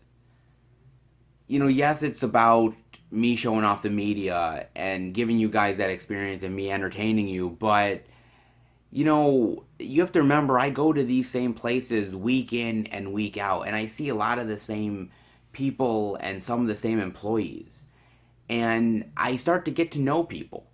I start to interact with people and get to ask them about their day and how their families are doing and what's going on in their lives. And, today I had a few employees at Best Buy come up to me. I didn't come up to them. They came up to me and they told me about the closing and about what they're going to do, after Best Buy closes, and, how, they're going to get by, and just talking about, how it's been kind of, cool to have me around and interact with me. And it's kind of crazy to know that you almost create like new friends out of this, and get to interact with people that you never thought you would, by simply doing a Blu-ray and DVD out and about video every single week, and you make those connections with people. Because I remember, and look, I told one of the employees today, I said, you know, when I went to that Best Buy after doing the very first out and about and getting kicked out of that other Best Buy that's no longer around, I went into that and I was so scared, man. I was so impossibly scared because I thought somebody was going to tell me that, I had to leave or go, and that I couldn't film there, and I was just like, just like scared out of my mind. And nobody ever really batted an eye. They were like, "Oh, this is kind of weird and interesting. Some guy's doing these out and abouts, and checking out the media and showing off the movies. I don't know what he's doing, but he's not doing any harm to anybody, and he seems to be, pretty easygoing dude. So fine, we'll let him keep on doing it." And the more you do it, the more they get used to you, and the more they get used to you, they get to know you, and you just become like, part of the everyday culture. Like, oh, it's a Tuesday, he's coming in. And so it was like old hat there. And people got to know me, and I got to know them, and it's very personal to me. And it hurts me, man. It deeply hurts me that they're losing their jobs and their livelihoods, and that, that wonderful group of people, and they're so wonderful that they just are just gonna just not be there. I'm gonna not see them on a Tuesday like I normally do. I don't do this for the money. I don't do this for the money, guys. I don't. I mean, maybe you guys think I do. I do this for the passion and the love of movies and physical media and getting to interact with people and making connections with others. That's what I do, man. And to see that is just a real shame to me, man. Um, yeah, it just really, really hurts me, man. It really does. And it hurts me as far as physical media goes, because if this proves anything to me, and just like last week talking about Family Video closing its doors for good, all those stores, is it, like I said, if this has taught me anything, and has taught any of us anything, is that you cannot take anything for granted. Seriously, I'm honest to God with you guys. You cannot take anything for granted. I don't care, what it is. I remember 10 or 15 years ago, guys. Seriously, I remember, having Circuit City around, and all these Best Buys, and having the FYEs around, and these video rental stores, and all the physical media that I could handle, and going to all these great places, and all the variety and the selection, and thinking to myself, oh my God, this is never gonna end. This is amazing. And maybe I took for granted that it was, that it was just always gonna be around. And now we're seeing that, that things can be taken away in the blink of an eye. In the blink of an eye, it can all be gone. And so it really saddens me to know that another one in my area is gonna bite the dust. And that you have to treasure what you have now, guys. You literally have to treasure it. Because, nothing is guaranteed in life. Nothing is guaranteed. Absolutely not. And if you don't cherish it now, you're going to regret it later. And that's what I really hold dear to me. That's what I hold dear to me now, is just holding on to these moments with these people, and holding on to all these physical media, all these titles and all of these great movies that I see and check out, because I realize that it's there's gonna come a time when it's just not gonna be here anymore, and I'm not gonna be doing these videos and anymore, and I'm gonna look back and I'm gonna cherish the times that I did this, because it's important to me. And so, don't take for granted anybody in your life, and don't take for granted any physical media and anything that you haven't, because just know that every single moment is precious, and every single moment is just an opportunity to remember the good times and to hold those memories. And I'm gonna do that with this Best Buy, man. And I'm so sad to see this go.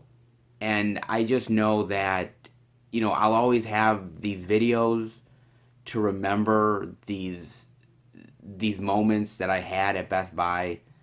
And it's those kind of type of moments that I'm just gonna cherish and love forever. So even though it'll be gone, I'll always remember all the wonderful moments and all the wonderful people at that Best Buy who poured their heart into their jobs, and it's gonna be no more. So it's a sad day for me. It's a sad day to see these people lose their jobs and to lose another Best Buy and another place to check out physical media. But at least I'll always have the memories, and I'm definitely not gonna forget that, guys. So don't take anything for granted. Seriously, don't, guys. With that being said, don't take for granted this video. Definitely give it the thumbs up. And if you're new to the channel, welcome. Check out the other Blu-ray and DVD Tuesday videos I've done. Check out the movie reviews with my friends, movie hunting like Dollar Tree. Also, the Blu-ray pickup videos, live streams, and much more. If you are a lover of movies and physical media, hit subscribe and become a part of the Film Fan Nation. I want to thank you guys so much. Your really great comments, feedback, liking the videos, watching all the way through, subscribing. It means so much to me and so much to the channel, and it just gives me motivation to want to still do this for you guys and to put in the effort, because I know it means a lot to you and it means a lot to me that you guys love what I do. So thank you so much, and keep up to date with everything I'm doing through Instagram, Twitter, and Facebook, FilmFan108. Keep up to date with everything I'm doing, plus special pictures and videos I do from time to time on social media as well. Alright, guys, never ever for a single second take physical media for granted, because you never know when it's going to be the last time. And remember, I will be back next week for a brand new Blu-ray and DVD Out and About video. Take care, everybody, and happy hunting.